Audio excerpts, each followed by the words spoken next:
day 14 of the Diddy trial, the prosecution's star witness for the last couple of days has been Capricorn Clark, Diddy's former assistant, who was tasked by Diddy, among other things, with managing Cassie's image and her brand. Her testimony, Derek, I think the through line in her testimony is that this is a man who was willing to threaten people who he didn't like. Specifically, he threatened in her presence, said that he was going to go kill Kid Cudi at one point. And number two, his henchmen, the people that worked for him, threatened to kill Capricorn Clark if they found out that she had been stealing some jewelry from him, I guess it was. Yep.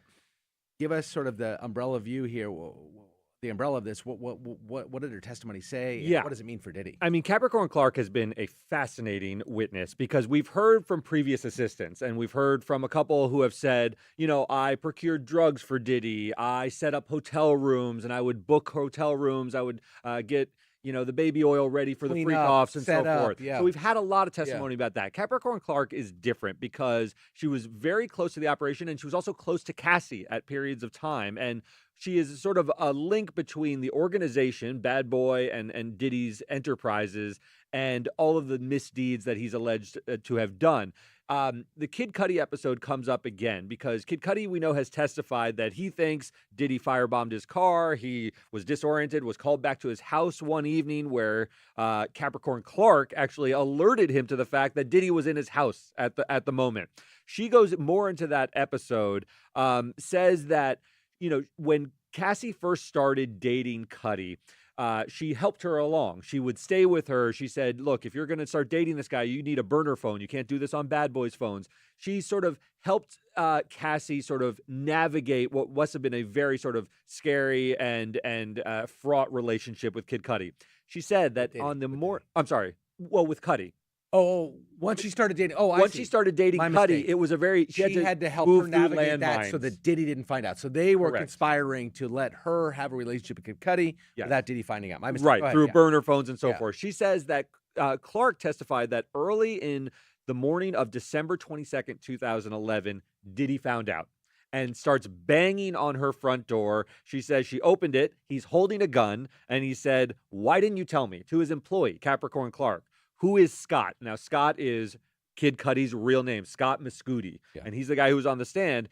And she says that at that point, Diddy said, we're going to go kill this guy with a weapon in hand. And that's when all of these confrontations started taking place that Cudi has already testified about. And the break into the home, the firebombing of the car, and so forth. So he goes to her house, says, we're going to kill this guy. And it's after that all this other stuff started happening. Right. So they go to the house. Remember, there wasn't a confrontation that night because Kid Cudi called the police. Yeah. So Diddy left the house, according to the testimony. He left before he could have that physical confrontation. And then Capricorn Clark was ordered, according to her testimony, by Diddy to make sure this guy didn't talk. To make sure this guy didn't sort of give up Diddy and say he was behind these break-ins and all of this violence. So she is the linchpin of the government's case because Kid Cudi's testimony is now being challenged as, you know, rank speculation, prejudicial to the jury. Who knows who firebombed the car? There's no physical evidence. He just thinks Diddy, sort of firebombed his car, and they want to prevent the jurors from connecting those dots through Kid Cudi. Well, now they've got a precipient witness. So we've talked so much over the last week about, do these various acts of criminality amount to a RICO case? Here you have, and we always said, like, it doesn't really look and smell like what you'd expect from a RICO case, this sort of mob involvement. This looks, smells, tastes, quacks like a RICO case. It really does. And in the beginning of her testimony, she says she was interviewed by Diddy and they took a walk in Central Park. And Capricorn Clark has had a sort of past working in the industry. She had worked with Suge Knight at Death Row Records. And she says when she brought this up to Diddy, he said to her, well, we'll see what happens with that. I may need to kill you. That was his response. Now, on the stand, they asked her, did you take this seriously or was it sort of a casual joking comment? She said she took it very, very seriously. As a matter of fact, we here at TMZ then talked to Suge Knight, who learned of these threats from Capricorn after she left Diddy's employment.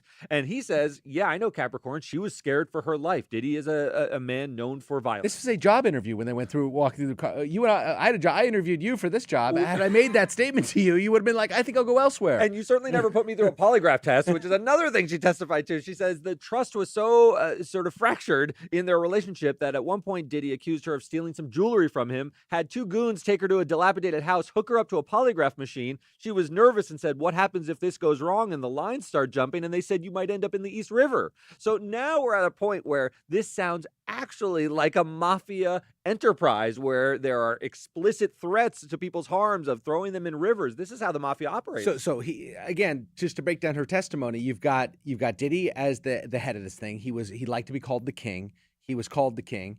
He then would order his goons to do things like give people polygraph tests, and it's hard to know how in jest the threat was to throw her in the East River, because it sounds like maybe a jokey comment. I mean, it does. Serious but jokey. But tone matters. And tone matters, and the jury's going to have to sort of decipher that.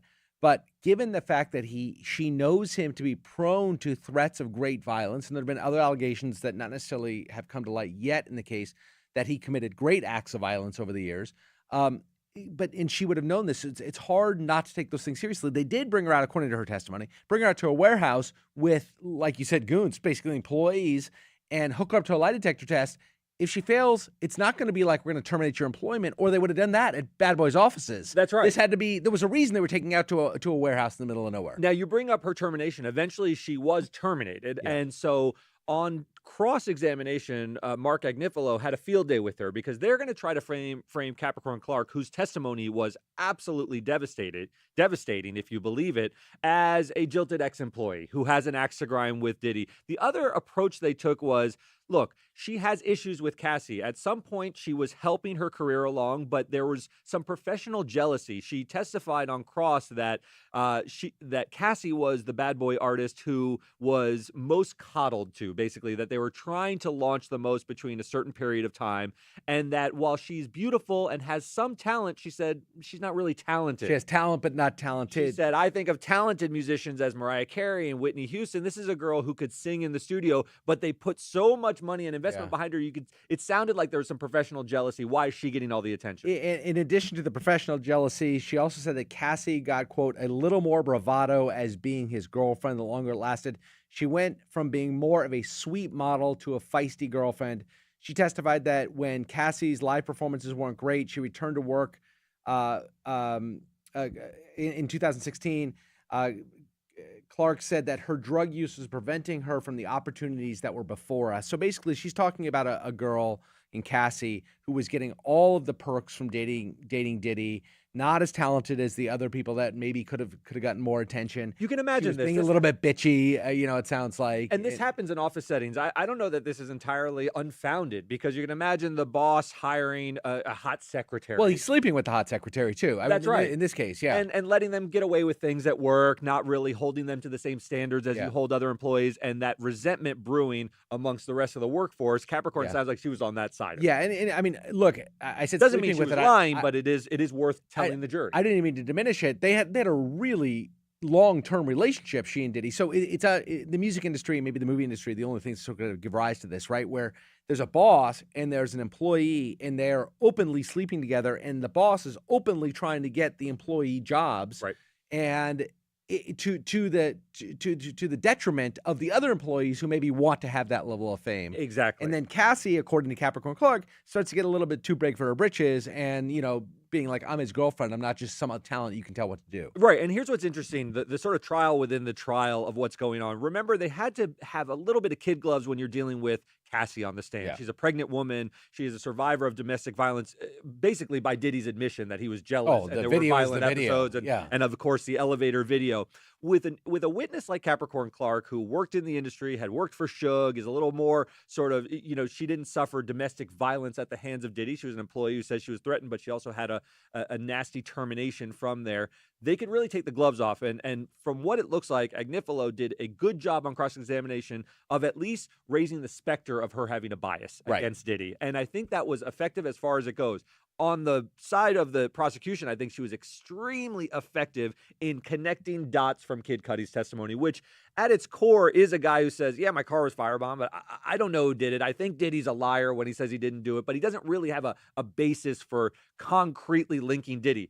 You now have that witness, and you can choose to not believe her if you're the jurors and say she has a bias, but they now have connected that dot. So you never know how things are landing with the jury, to your point. But from what we've seen objectively looking at this, the testimony against Diddy has been pretty devastating. Yes. Now, they have not put on their case. And prosecutors actually said that instead of going the full 6 weeks, they estimated their case in chief is going to go 5 weeks. Diddy will then have the opportunity to call his witnesses, and his witnesses are going to paint a very different picture of everything that we've heard so far. So there's still plenty of opportunity for him to claw back into this game. But for right now, it really seems like they are doing a terrific job about painting him to be a true monster. And to be fair, a lot of trials go like this. O.J. Simpson's trial, he looked as guilty as a person could look, and then things start to fall apart. Mark Furman. Almost as guilty as a person could look at the end. That's true. Yeah, he still looked quite guilty, but defense teams can be very effective, and they can. Yes. And I think he's got a good one. I think this is a dream team of sorts for Diddy, so we'll see what their case in chief looks like when they're able to present it. Yeah, let's go to take some questions. Enhanced Creator says, will any more celebrities testify? I don't think so, not at least that we're aware of. It could be the defense calls them, and they're not projected as of right now for the prosecution to call them. They've announced their next few witnesses. One of the big pieces of testimony coming is a woman named Mia, who was also a former employee who said that who was going to testify that she was personally victimized quite harshly by Diddy. I'm interested to see that. At some point, you get just sort of this weight of testimony by woman after woman after woman about how they were treated within that organization, and it becomes, even worse for him. I think Cudi's going to be the biggest celebrity. This initially, the thought was this is going to be about the white parties and things like that Diddy used to throw. I think it's much more about freak-offs that happen behind closed doors and not in these very, very public settings, at least what the prosecutor. Derek, this is a good one for you. If the evidence, high-grade TV, if the evidence about firebombing was concrete, should he have not gotten arrested years ago for that? I mean, yes. The answer is yes. I mean, that is an independent crime. That would have been a state crime of arson or firebombing. A big one, attempted murder potentially. It would have been a very serious offense. It sounds like it lines up with Capricorn's testimony that everyone kept quiet about it. Kid Cudi never sort of directly linked Diddy at the time. Capricorn Clark, Cassie, none of the people who could have said Diddy is responsible for that firebombing came forward. The statute of limitations has probably run on that offense at this point in time, and now he's just facing it indirectly through this RICO charge. I'm remembering back to last week. You're closer to the case than I am. Did Cudi and Diddy, they eventually talked about this, right, and buried the hatchet? They did, sort of. He said, according to Cudi, Diddy said he was sorry about everything that transpired between him, not sort of directly about any particular instances. And he said Diddy seemed like a superhero villain, kind of like a Marvel villain. And when he said, "I don't know what happened with your car," Cudi testified, "I think he was lying to me." Yes, but at that point, right, Cudi filed a police report saying his car had been firebombed. The police looked into it, but who's going to tie that back to Diddy? It's even hard to do it now. Diddy's got some sort of plausible deniability because it wasn't presumably him. You need other people to testify against him. Nobody in his inner orbit at that point was going to testify against him. It really took the beating video of Cassie to get people to come forward and turn state's evidence. That's where we are now. Seeing right now.